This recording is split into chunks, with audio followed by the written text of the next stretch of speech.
to join us today. This is Anita Cards from ZurickDavis. And before we get started with what promises to be an excellent presentation, I'd like to just go over a couple of housekeeping items that you see up on the screen. Everybody today is on mute except for myself and our speaker. So if you'd like to ask a question, type it in the question box you see in the control panel on your screen. I've got some information up there on the screen about where you can download the slides from this presentation, and we'll show that again at the end. If you would like to minimize the control panel so you can see more of the screen and more of the slides themselves, there's a little orange rectangle that I've reproduced on the screen with an arrow pointing to it. If you click on that, it will minimize the panel. If you want to ask a question, click on it again to open it up, and you can then type in your question.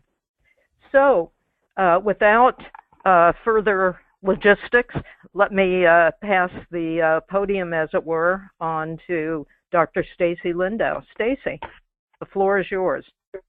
Thank you so much. Good afternoon, everybody. I'm here in Chicago. The blooms are coming out on the trees. The sun is shining, and I'm happy. I'm trying to imagine where all of you are, but hopefully it's as beautiful a day there as it is here. I'm a physician scientist at the University of Chicago. I'm a practicing gynecologist. I have two areas of work. I'm not going to focus on the gynecology one today, but the tie that binds all of my work and the work of the great interdisciplinary group of researchers in my lab is the idea of engineering solutions to injustice. We believe that difficult problems are best solved when we build teams of people with expertise in the lived experience and with the tools of science. And so that's what we're doing here on the south side of Chicago. We have the vision that we can engineer solutions that work locally and have impact, hopefully far beyond our community. Some disclosures to start. We've been fortunate that the work we're going to present today has been supported by all of you as taxpayers, and specifically by the agencies, the Centers for Medicare and Medicaid Services, the National Institute on Aging at NIH, and we currently have a collaboration underway as well with AHRQ under the leadership of Abel Coe at Northwestern. The contents of the presentation are my own. Please do not hold anyone else responsible for my mistakes or ignorance. Under the terms of the CMS funding specifically, we were expected to develop a sustainable business model for the innovation that we tested.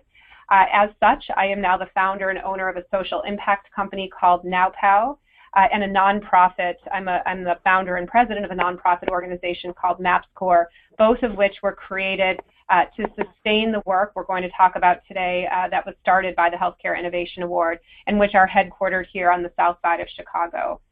Neither the University of Chicago or its medical center is endorsing or promoting these entities. So what's the injustice we're talking about today? We can talk about disparities in health or inequities in health in many, many ways. But the numbers I keep in my head as I look out my window while I'm talking to you onto the community of Washington Park is this 16-year difference in expected lifespan. I mean, this really is a meta way of understanding the many deep and complex factors that contribute to disparities and inequities in health in our country. Washington Park is a predominantly African-American community. The Chicago Loop would be a much more racially and ethnically diverse population, predominantly white. And so we see these racial disparities in health that relate in part to structural racism. We see this not just in Chicago, but we also see this in New York City. And thanks to work from the Robert Wood Johnson Foundation and Virginia Commonwealth University, we can create maps that show this injustice for virtually every city in the United States. Here on the south side of Chicago, in order to establish the baseline status of health in our population, we conducted a population-based biosocial survey using probability samples of the population or of households in two epicenters of our region, one a predominantly African-American epicenter, the other a largely Hispanic Latino epicenter on the south side of Chicago. We probabilistically sampled households. We trained community residents and students to be interviewers.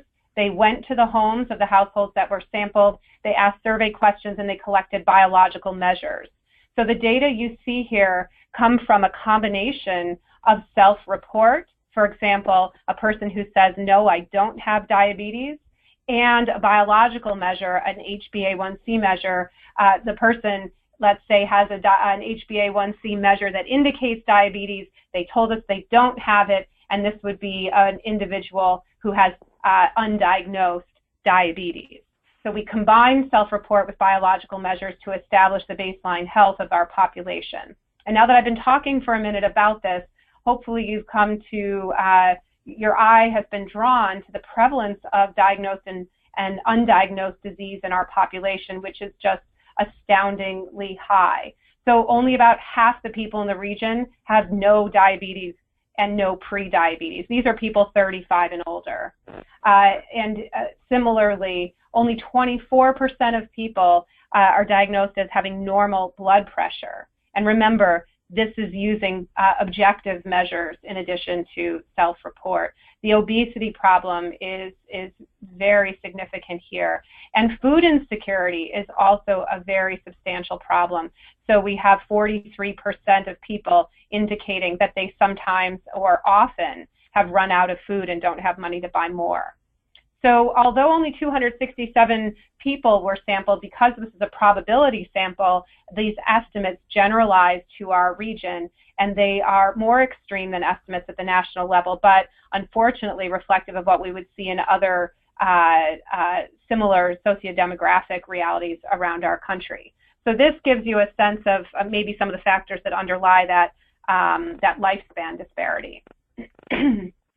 So in addition to ascertaining the health of our population, so we knew where we were starting and how we might make impact over time, we also made a significant assessment of all the stakeholders in our geography. I mean, who cares about health and vitality on the south side of Chicago, and who has tools or assets that can be brought to the table to envision a healthier future in the region.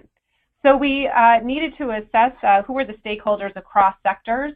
We used as a very important guide this work from the Institute of Medicine, now the National Academy of Medicine, which envisions an intersectoral system that would take care of health of the population, also sometimes called a cross-sector collaboration for health. And what was envisioned was the idea that the health care system, or the clinical care delivery system, the terminology changes over time in the IOM report, but that system alone cannot solely be responsible for the health of a population. Instead, we need to think about the collective influence and responsibility that all sectors have for creating and sustaining the conditions necessary for health. So we looked at this, this framework for thinking about how we build a comprehensive system to take care of the health and vitality of our region. And we thought, well, we really need to know who are all the stakeholders in the community circle, or in the education circle, or the media circle. And what we learned very early on is that we really did not have good data to even know who were all the stakeholders in these categories. And so part of our work has been to comprehensively assess the assets of the geography we serve. The south side of Chicago has about 860,000 residents. It's about 60 square miles, about 12 zip codes. And we did not have good data on what were all the assets. We, in partnership, remember I said at the beginning, we believe that working together with people who have the lived experience of injustice or problems that are impeding the health and economic progress of our region, we had people from across our community at the table, and we heard some themes early on that became essential to how we do our work. First of all, we heard engage youth in everything we do. If we're going to go on a mission to identify all the assets in our region, let's see if we can engage youth in that activity. Produce data that everybody can use. If we're going to go about identifying all of the components of assets that might be part of an intersectoral health system, let's do that in a way that the data could be used for other purposes too. And let's make sure that we're adopting a broad definition of health. Health is not just about the absence of disease or infirmity, but it's really everything we do as a society in the way we live, work, age, play, take care of others. And as many of you will recognize, our community embraced a World Health Organization concept of health. So what you see here are youth engaged in the process of identifying all the assets of our communities. We started doing this in 2009 as a summer paid work experience for high school students, and now we are going into our 9th consecutive year of mapping geographies, and we're in, as you'll see in a minute, we've moved beyond Chicago.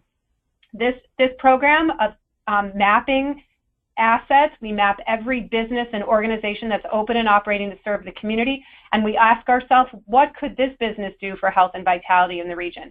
What does this organization offer that can help lift up the health and vitality of the region? So we map everything. Everything is an asset until proven otherwise. The vision of MapScore is to cultivate scientific minds, healthy people, and invested citizens using the assets of our communities. And our mission is to actively engage youth in producing meaningful scientific data about community assets that everyone can use to improve the human condition.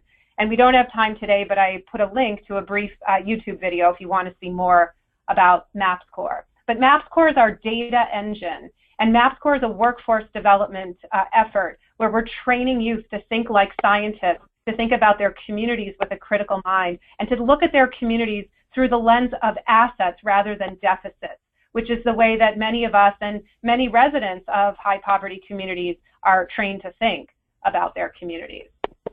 So MapScore today is operating in 4 geographies. You see those here. And I'm not going to spend too much more time on MapScore, but I added a little bit of data that you could use to learn more about the program. The most important data point here I'll call your attention to is where you see in each of these boxes. Let's take Niagara Falls, New York, newly visible places.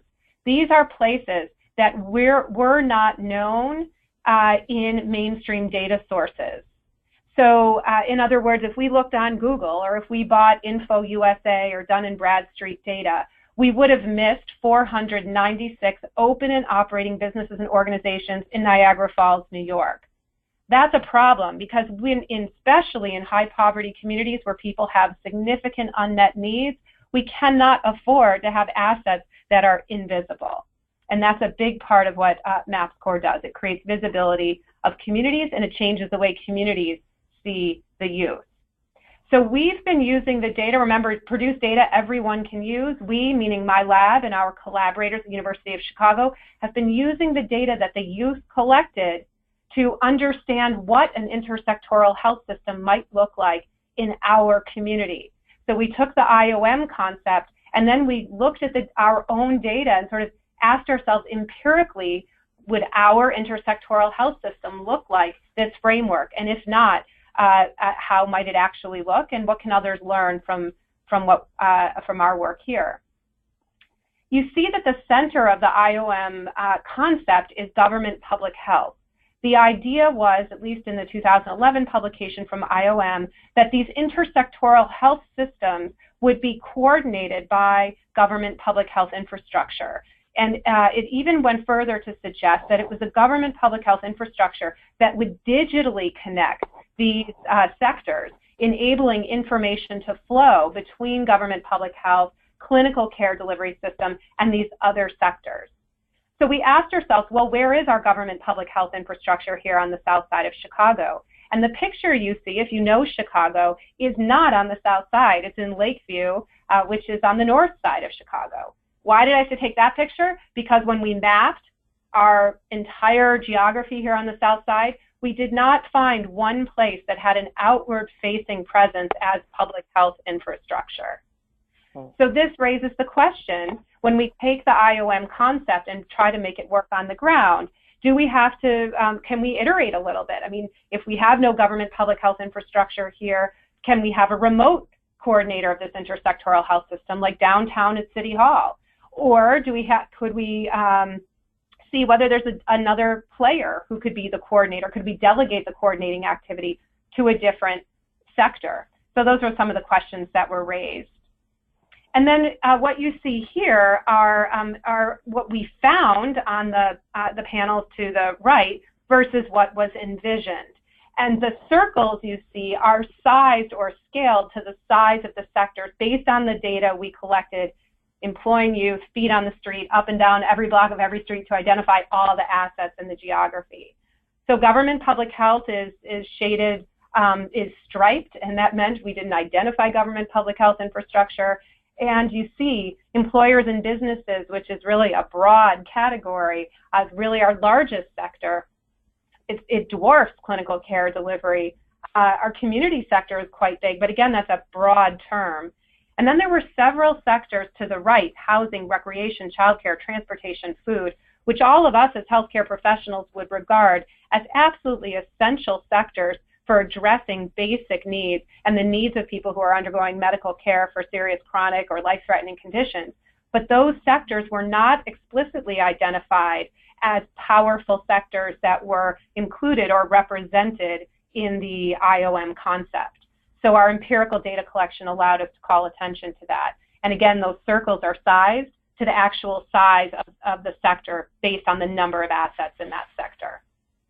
So what about data everyone can use? Remember, our community partners said, if you're going to generate new data, it better be data everyone can use to do their work better in the community.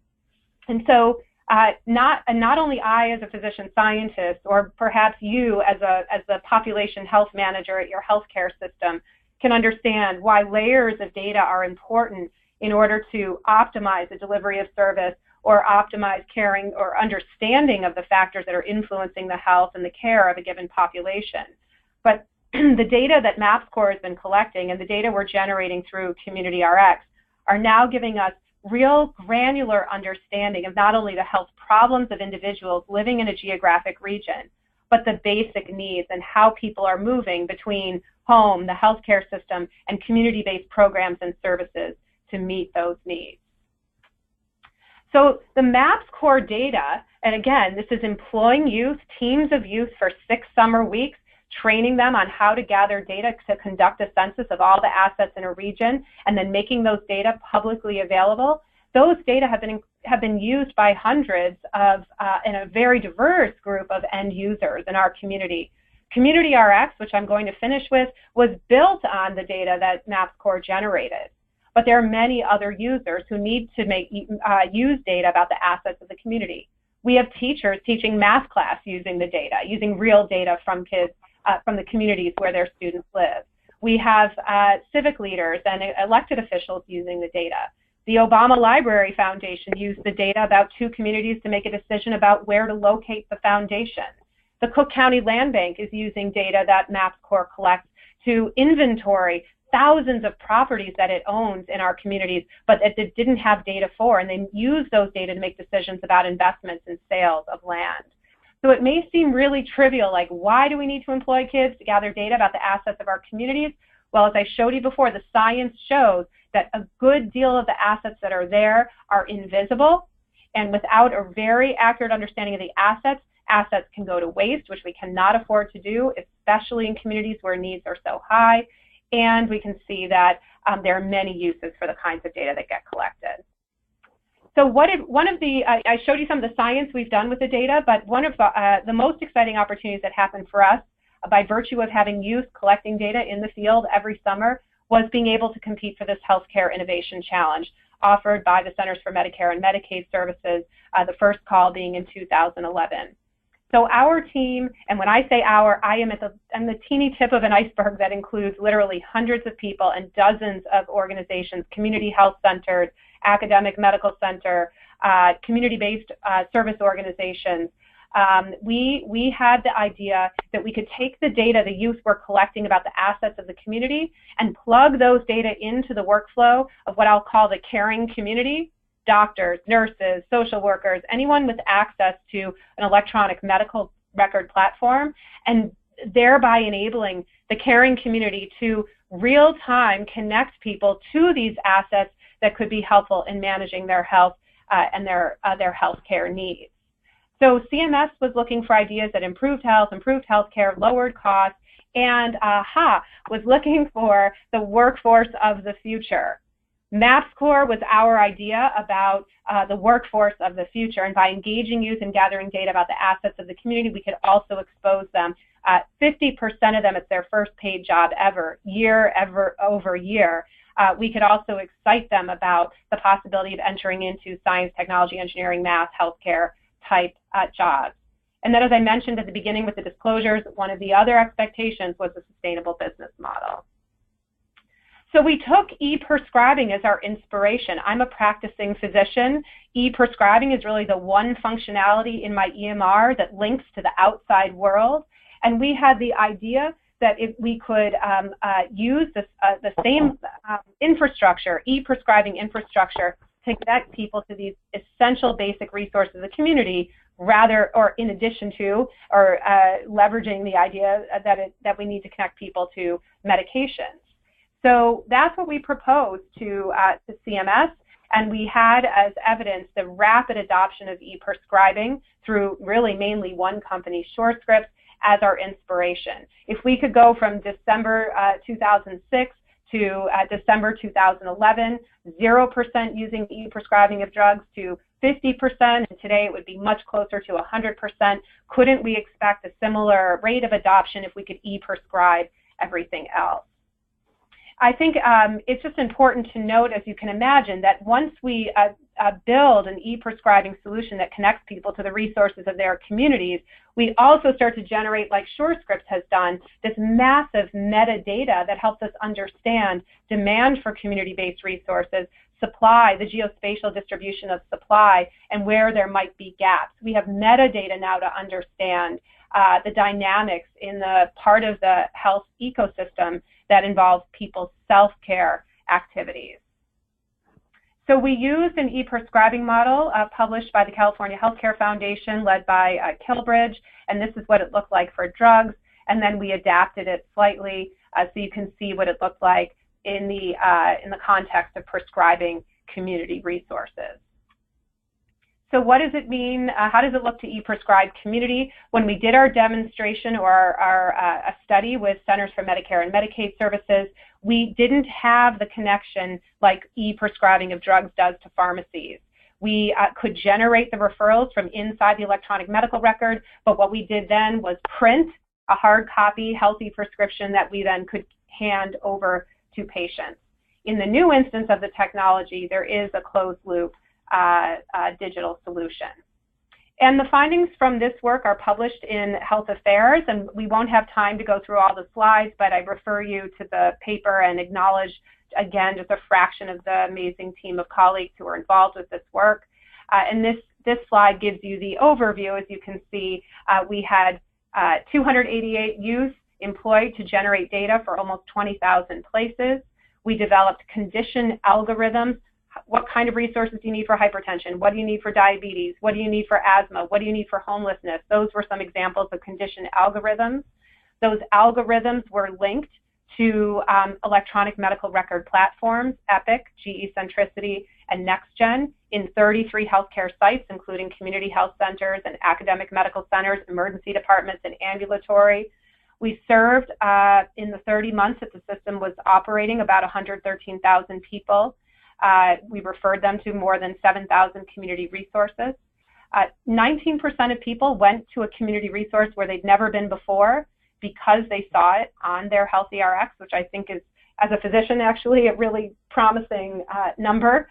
And most important to me, half the people used the information they received to help somebody else.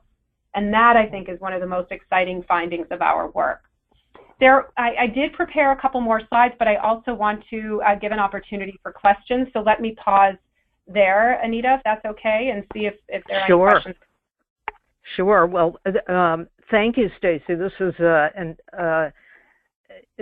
this whole process is amazing in terms of integrating all these different pieces of the community. And you mentioned being in different geographies. Now, what are the plans going forward in terms of replicating the model, enlarging your model, et cetera? The MAPS core, so MAPS core moved out of my lab through a tech transfer agreement with the University of Chicago and now is established as an independent 501c3 organization. MAPS core is following polls. In other words, there are geographies where MAPS core just makes a ton of sense, and they have called us up and said, hey, let's partner, and that's how we've spread to the communities where we've spread. Community RX effort is now being carried forward, as I mentioned, by NowPow, the social enterprise company, also based here on the south side of Chicago. NowPow is also, it's about 20 months in operation at this point and also growing by polls. NowPow is developing customer bases both here in the Chicago area, but also is most active at this time in New York City and Minneapolis. Mm-hmm.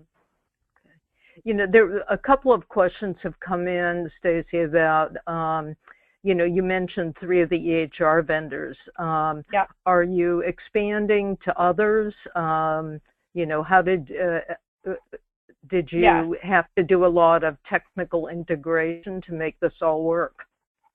You know, one of the advantages I had in leading this proposal to CMS insofar as the EMR integration piece went is that I had never attempted to integrate anything into an electronic medical record. I was a super end user. I use the EMR. You know, I came from Clinic Today to give this lecture. I'm a super user of the EMR. We use Epic at our institution, but I had no reason to believe that it would be very difficult to do. And, you know, I think that in some ways that ignorance was bliss.